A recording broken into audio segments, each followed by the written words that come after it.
All right, y'all. Let's see what I got for you today. Hey, I appreciate you guys joining me over on this channel for this message today. But what I want to talk about today is the state of our country and the state of the government. So unfortunately, I really can't even speak about this on my other channel without risking it being throttled again. And well, they put us through hell. I mean, we got 1,000 subs off of 10 million views in 4 months. So that's an abnormal situation. But I feel like this is really our last shot as a country.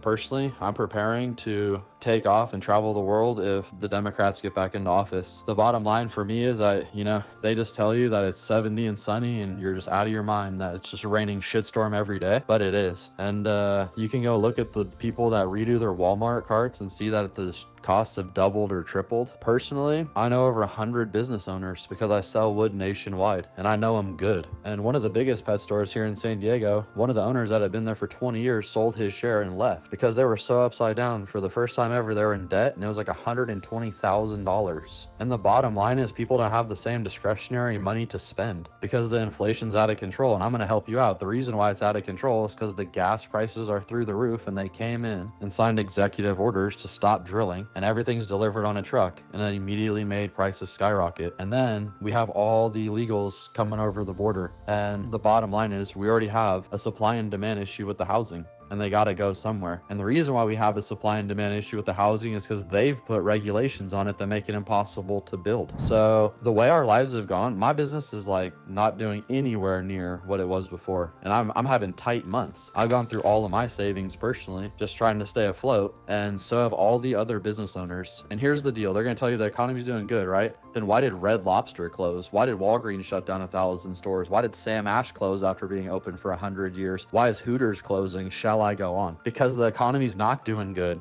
And if you aren't able to see this as a grown adult, then you're not able to discern reality, or you're living in a fantasy land. Because if you just read between the lines, and I'm talking like not even an inch deep, then you're going to be able to see this stuff. Ask yourself, why are all these places closing? And the truth is, the government's been behind everything. They did 9/11 100%. I'll leave a link in the description where like over 1,000 architects sit there and break down for over an hour why this is an impossible free fall. And a lot of people don't even know that World Trade Center 7 fell. So if you don't even know about that, please don't even put a word in the comments. Just go do some research. But every single thing that's taken place is them doing it, then offering us a solution to the problem that they created. I'm going to tell you the situation. They rigged the election. You think they rigged it last time? They're going to do it again. They use the same voting machines in Venezuela that they use over here. They just rigged it in Venezuela again. When you look at the graph, how they won last time, how it goes like a normal graph and it goes straight up past the other line and then goes again. A fifth grader would tell you that's an abnormal graph. Shit don't work that way. We all just went along with it last time,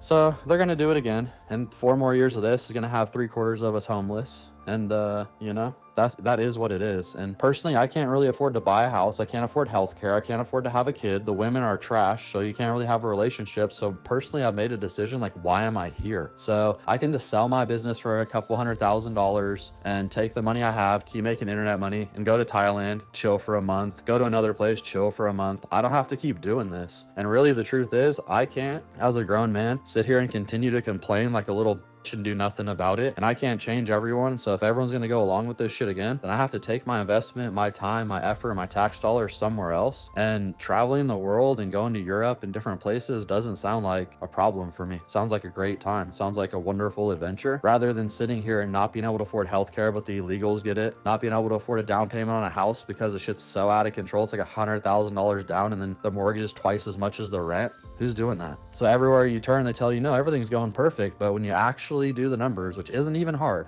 everything's fucked. So, that's really the bottom line. And I don't think Trump's the savior necessarily, but he's outside of the system. He's the only chance we got, straight up. So 4 more years of Kamala, and Kamala ran on, oh no, the economy's hella good, the economy's great, the economy's wonderful, and then goes on and says, oh, I'm gonna fix the economy. So which one is it? And how many people are this fucking stupid? Seriously. So, and just the last thing, with the illegals, bottom line is, you think the illegals aren't able to vote? The bottom line is, we don't run on a popular vote system. We run on an electoral college, and they're counting the illegals illegals in the census in blue areas, which given them more representation in the government and Congress, and it's given them more representation in the electoral college. Like, it doesn't even matter if they vote or not, because they got more electoral college seats in blue places with the illegals. They got like 15 million illegals over here, probably. Bare minimum 2 million they let in, and then they're acting like they didn't. And the reason why is because it's going to replace us. As soon as we don't say, no, we're going to sit down, we're not going to do our jobs, we're getting fucked, they're going to say, no problem, we got these people, they're going to do your job for you, go fuck yourself. They're replacing us straight up. And you think they ain't even going to have to rig the election no more, because the new person's going to come in and say, hey, I'm going to save America and get rid of the illegals. And they're going to say, we're going to give you a free house, we're going to give you healthcare, we're going to take care of your kids. And what the fuck do you think the illegals are going to do? Vote for them. All they have to have is a license. In California, they all have a license. So that's where we're at, just so you know. And I appreciate any comments that you guys have, any theories, ideas, or feelings that you have. I want to hear them in the comments too, because I'm telling you right now, this shit's getting tight as fuck, because I consult with 100 business owners, because I can actually do the math, because I've researched these people since the 1950s. They got a plan for us, and it ain't good. All right, guys, I always appreciate y'all tuning in. Please like, share, and subscribe, and we're gonna see you on the next one.